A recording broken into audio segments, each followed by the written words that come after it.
Away from Russia's invasion of Ukraine, British police says a man has been arrested in Nottingham, central England, after 3 people were found dead in the city's streets. BBC footage showed main roads cordoned off by blue and white police tape and officers looking relatively calm. National Interagency Liaison Officers, which coordinate the response from police, ambulance and fire services, were also on the scene. The city's tram network says it had suspended operations until further notice due to the incident. In the meantime, an eyewitness says that she felt shaken after seeing a driver run his van into pedestrians in the central English city of Nottingham today.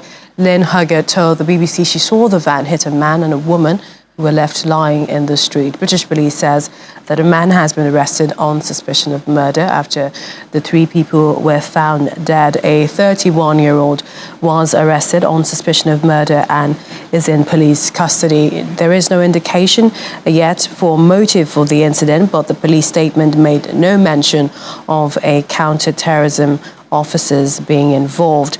British Prime Minister Rishi Sunak thanked the police and emergency services for their response to the shocking incident in Nottingham and said police must be given the time to do their work. Our London correspondent Tenny Olayitayo joins me now. Hi, Tenny. I mean, it's really chilling hearing about this. There's been speculations about whether or not this is terror related. Speak to us about the details that we know at this time. Yeah, hi, Millicent. Well, the latest that has just been confirmed is that 2 of the 3 people killed were actually University of Nottingham students. We don't know the motive behind the attack or any more details about the suspect. Apart from that, he's a 31-year-old male, like you mentioned, and he's in police custody. And just to give you an idea of the timeline as it happened, the police were first called to Ixton Road, which is a large university student residential area, at about 4 a.m. this morning. That's where 2 bodies were found. We're not exactly sure of the timing or how far apart this was, but they were then called to another street, Milton Street, just over a mile away, where a van had attempted to run over 3 people. Those 3 are injured and in hospital, with one said to be in critical condition. The 3rd body was then found in another street in the city, and police believe that these are all connected. So an investigation is ongoing. There's still a lot we don't know at the moment, though, but the police, in their last statement released to the public, said they are not currently looking for anyone else in connection with the attacks, and that investigators are keeping what they call an open mind about the motive and also working with counter-terrorism police, Millicent. Indeed. In terms of the situation on ground now, is there still high security presence on the streets? And, how much is the community responding to this? We heard an eyewitness say that, she saw a man, drive his car and run over those people. There's still a massive police presence on ground, with some roads still closed to the public at the moment. Forensic officers have also been examining the van used in the attack against those 3 people, with some other forensic officers also looking for potential evidence in the other affected parts of the city.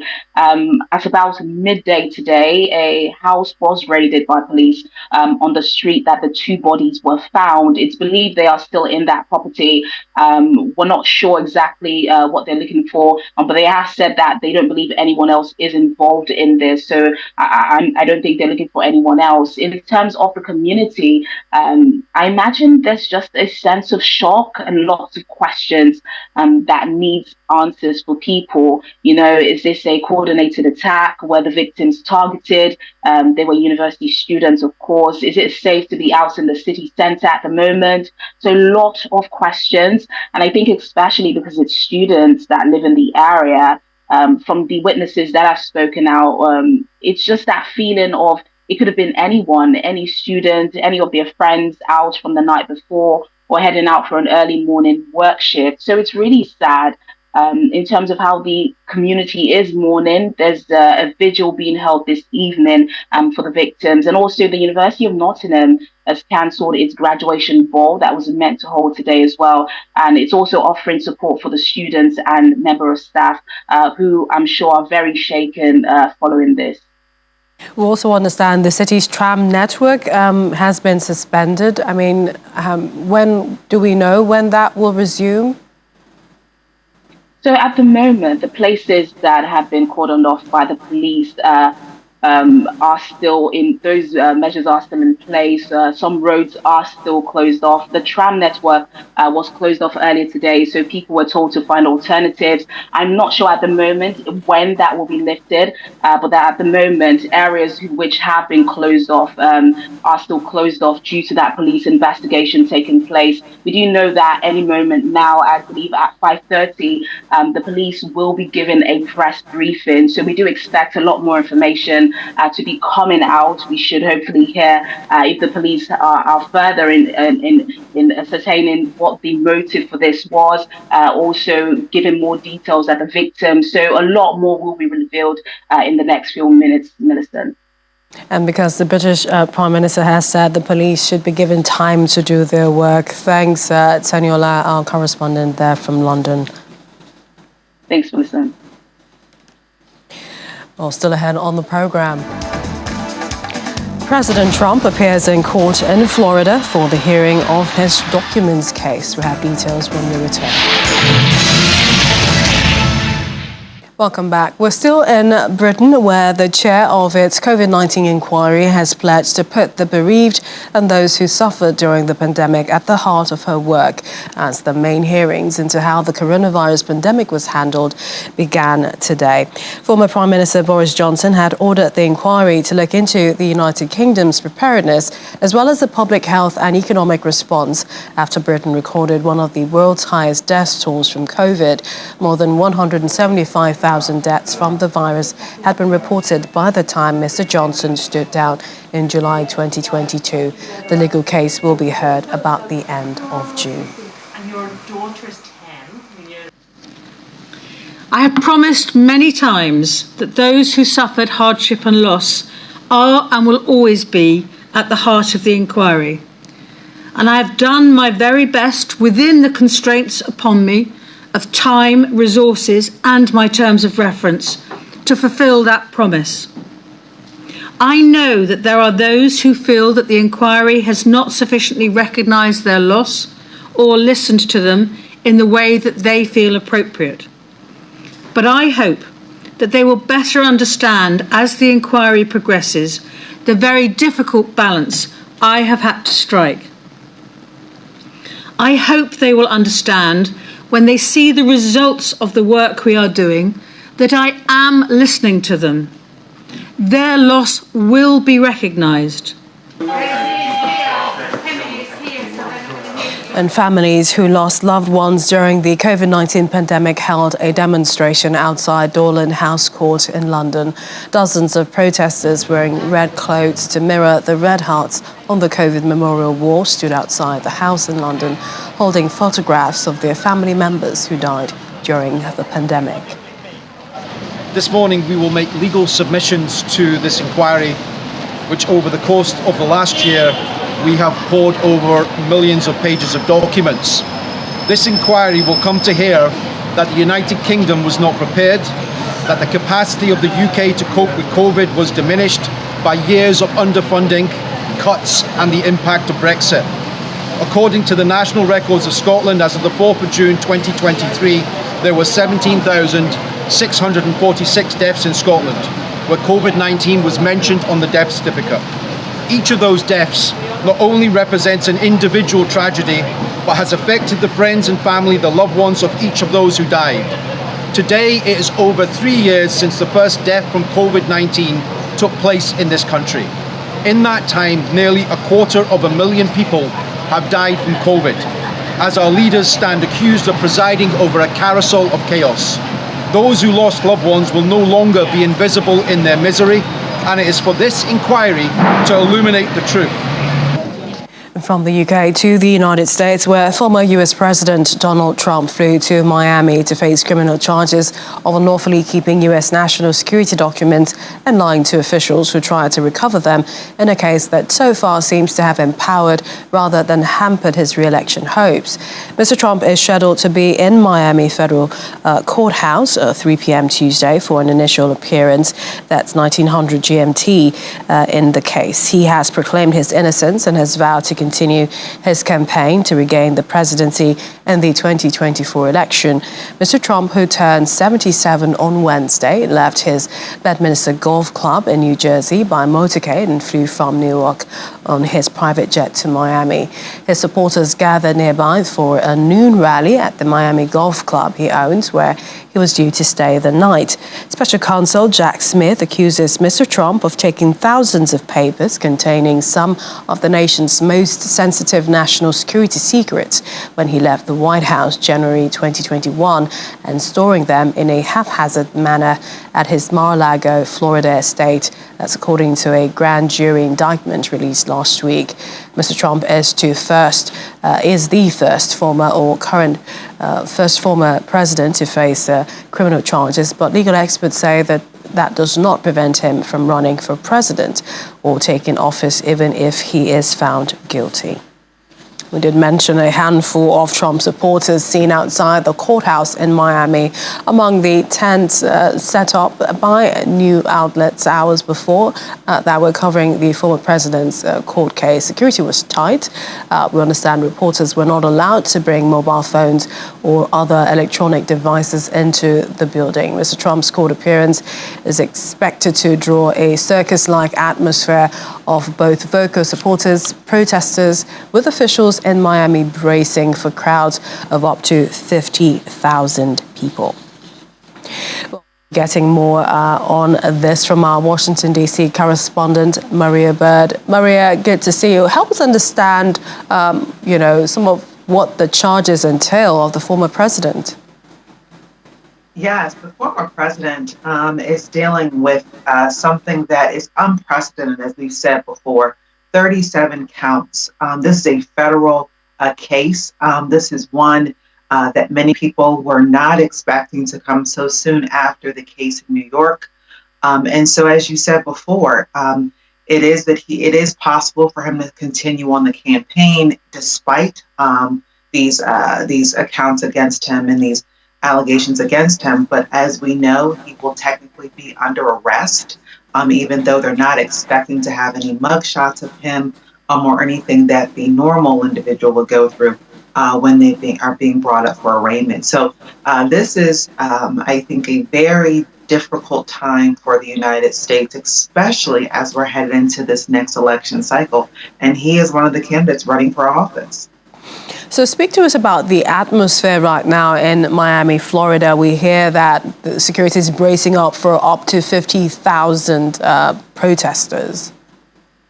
Yes, as you said, there's 50,000. We've heard that the Proud Boys potentially will be there, which we know this was a group that predominantly were the focal point and the leaders of the insurrection on the Capitol. We've also heard many individuals that have been outside of the courthouse that met the former president's plane, saying that they will never turn their backs on him. They will constantly be supporters.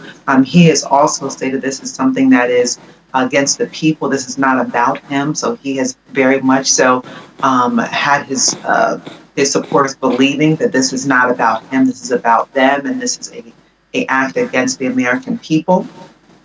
But we also know there are other Republicans that have put their hat in the race. And so the question is, has the Republican Party, and are there that many supporters of the former president that there's almost become a Trump party versus a Republican and Democratic parties? Former President Trump has said that he will plead not guilty. What else have we heard from him concerning the case? Well, as far as the cases go, as you said, he's going to plead not guilty. He is focusing again on the fact that this is not about him. This is about the people. So he's going to continue to use this as a leverage for his campaign.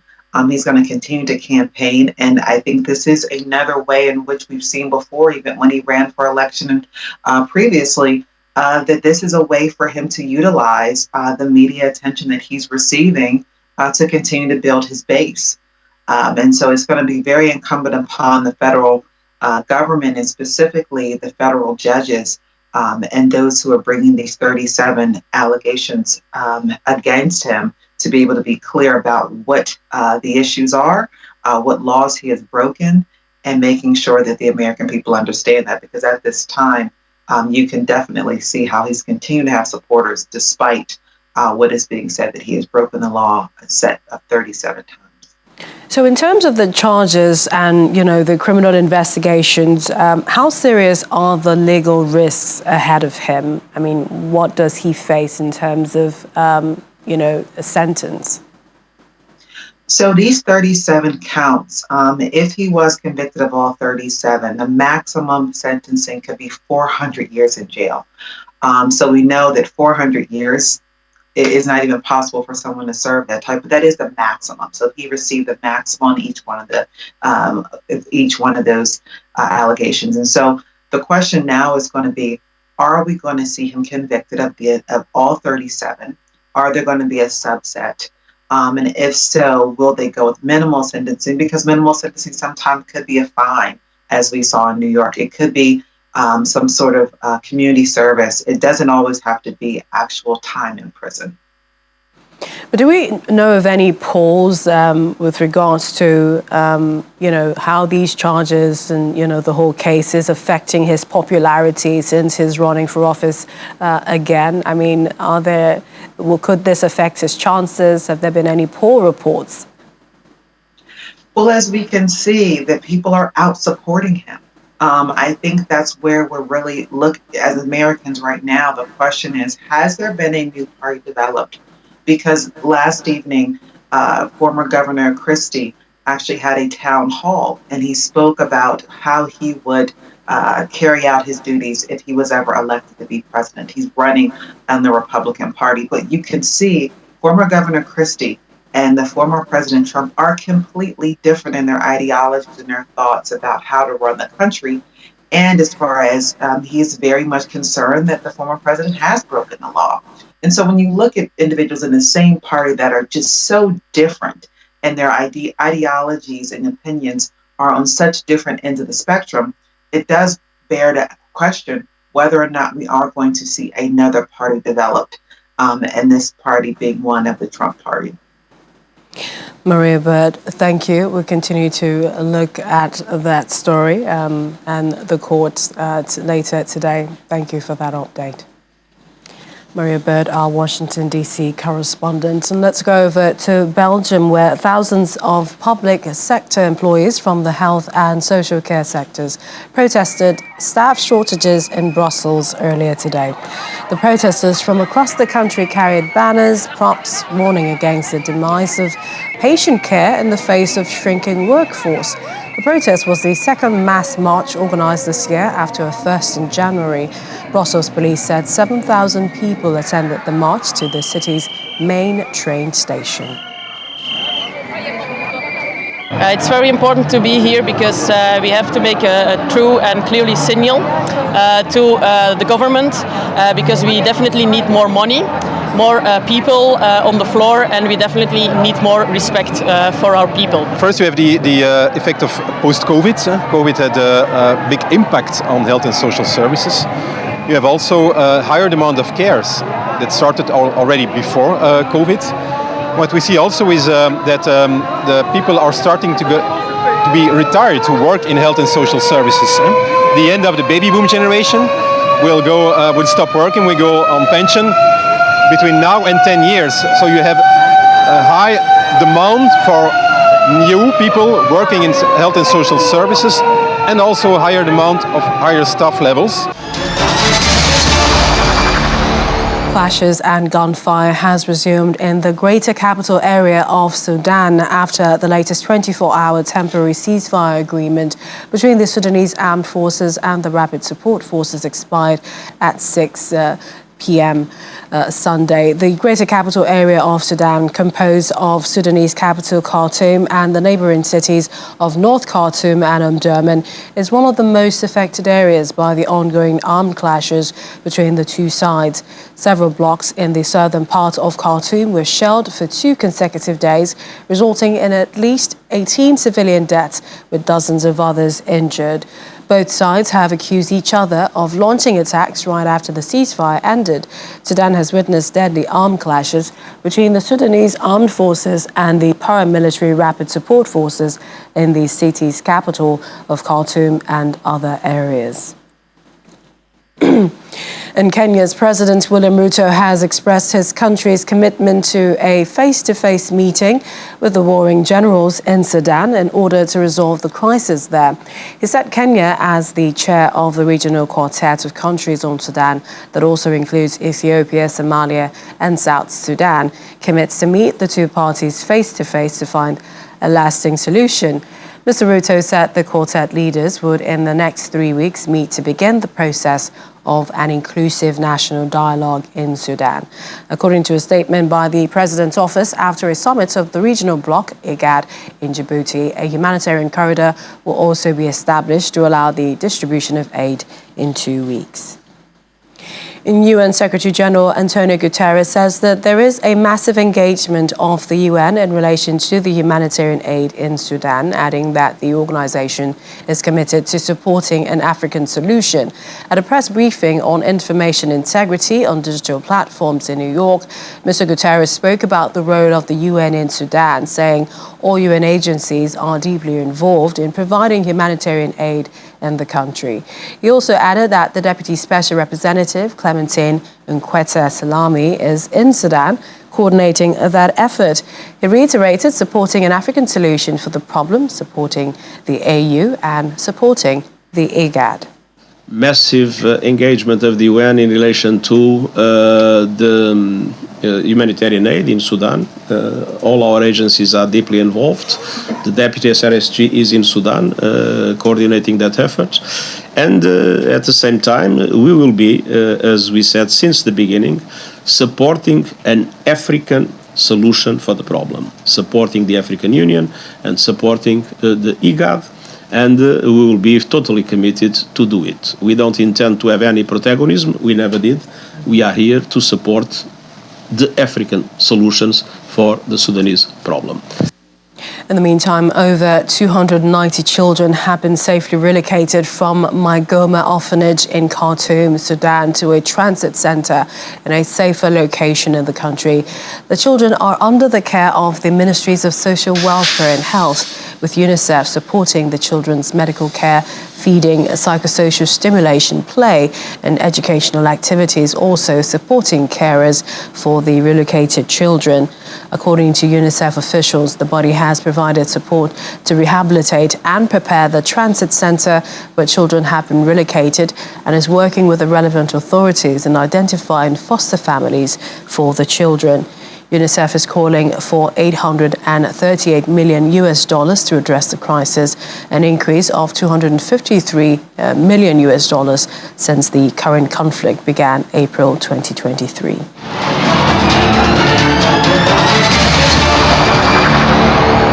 Still ahead on the program.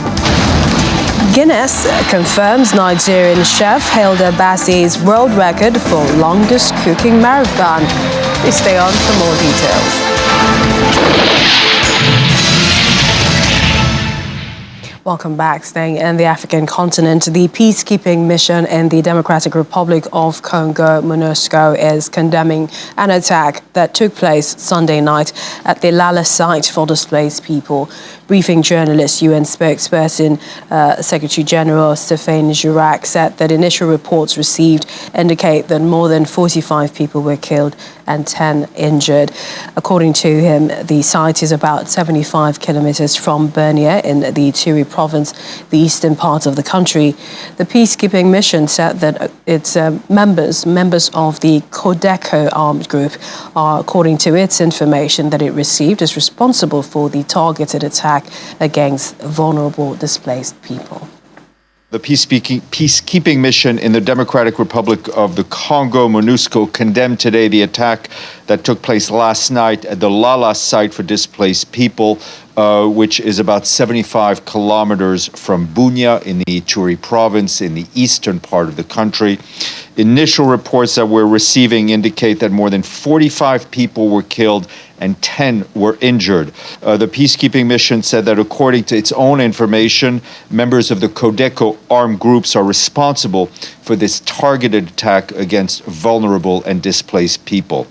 Peacekeepers have stepped up security in the area in collaboration with the provincial authorities.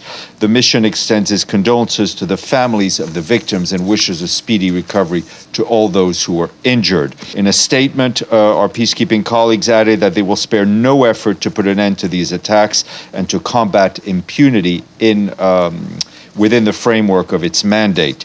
The peacekeeping mission also reaffirmed its commitment to work alongside the Congolese defense and security forces to increase joint patrols to protect civilians and displaced people in the area.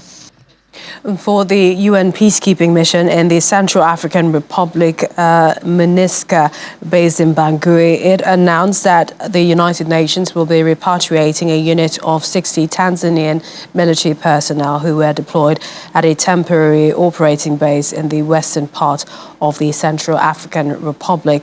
This follows serious allegations of sexual exploitation and abuse against the peacekeepers. According to the UN spokesperson, the identified victims are being provided with care and support by the mission's humanitarian partners. Peacekeepers have done. The mission in the peacekeeping mission, Central African Republic, based in Bangui, announced a decision by the Secretariat to repatriate a unit of 60 Tanzanian military personnel who were deployed at a temporary operating base in the western part of the country. This follows serious allegations of sexual exploitation and abuse against these peacekeepers. The decision comes after a preliminary investigation which found credible evidence that 11 members of the unit had allegedly engaged in sexual exploitation and abuse of 4 victims. The identified victims are being provided with care and support by the mission's humanitarian partners. The mission has also deployed a team to further engage with the community. The authorities, the Tanzanian authorities, have been formally notified and have deployed national investigative officers to the Central African Republic.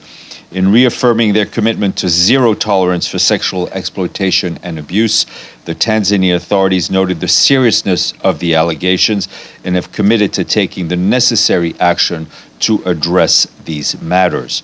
The unit has been relocated to another base while the investigation continues, and members of the unit are confined to barracks. This is in order to protect the victims as well, of course, as the integrity of the investigation. The unit will be repatriated once their presence is no longer required in theater by the investigators.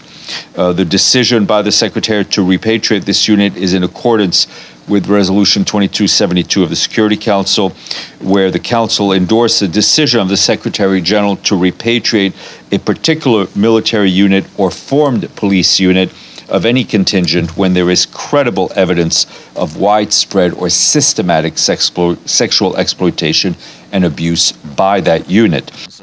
Now to Nigeria, where it is official, Guinness has confirmed the world record of Nigerian chef Hilda Bassi for the longest cooking marathon. According to the world records body, Ms. Bassi, who became a national sensation in May, cooked non-stop for 93 hours, 11 minutes, as opposed to the 100 hours initially touted because some miscalculations with the rest periods. Over the course of 4 days, she used more than 100 dishes in the process and was only allowed to take a 5-minute break each hour. Bassi beat the previous record holder, Latte Tondon of India, who managed a time of 87 hours, 45 minutes in 2019. The Guinness Book of World Records, who adjudicated Bassi's cooking marathon, have congratulated her with a video shared on Twitter.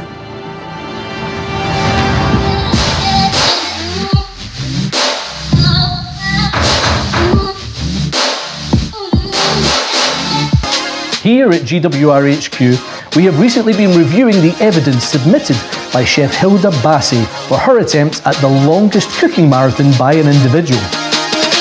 The current record stands at 87 hours and 45 minutes and was achieved by Lata Tondon in India in 2019. This is a challenging record with strict rules that must be followed throughout, including there must be at least 2 items being prepared or cooked at any time, and the number, name and weight of each cooked item must be submitted with the evidence. Hilda fulfilled all of these rules. However, anyone attempting a marathon record receives 5 minutes break for every hour that they complete. This is to allow suitable rest breaks for the participants due to the prolonged nature of these records. In this case, there was a miscalculation when it came to Hilda's rest breaks, meaning we are unable to award the 100 hours claimed. I can now announce that with a time of 93 hours and 11 minutes, Hilda Bassi is the new holder for the Guinness World Records title for longest cooking marathon. Congratulations, you are officially amazing.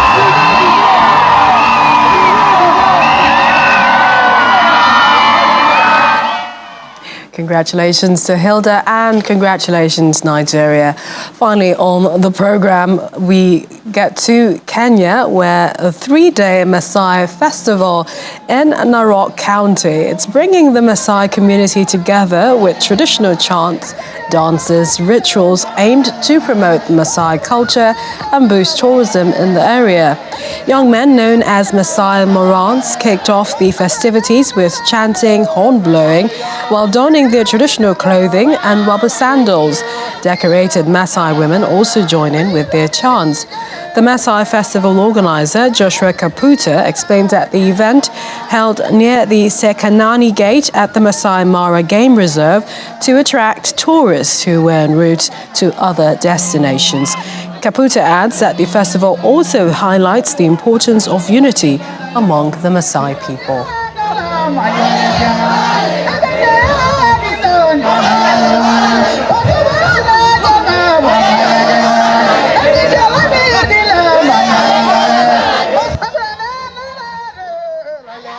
The things that we made sure that we do as to why we want to do it in Maasai Mara is because we want to promote tourism. We are actually next to Sekenani Gate, whereby today we've had many visitors actually not proceeding to where they were going because they have seen what the Maasai are doing here. So today we are really happy that even tourism has gone to the next level through this culture. We believe that culture is our own thing that we need to embrace, we need to love it. So Narok County Peace Association has been preaching peace to all the tribes, but today we said we need to unite the Maasai. We need to bring them together. We need to let them know that they are of great importance and they can unite and do great things for the sake of Kenya. When you come into this country and you don't see a Maasai, then you've not visited Kenya. So I'm saying Kenya is Maasai and Maasai is Kenya. Yeah. We used to get stories from our fathers, we used to get tales from our grandmothers, and today we are seeing the culture that we have been used to be told. And we are so much happy, and we see if this continues and if this event goes well, we will be hosting many and many Maasai cultural days for us and other generations to come to see their cultures and to learn that they can be also Maasais in culture but not in clothing. And that's The World Today. Thank you for watching. I'm Millicent Walker.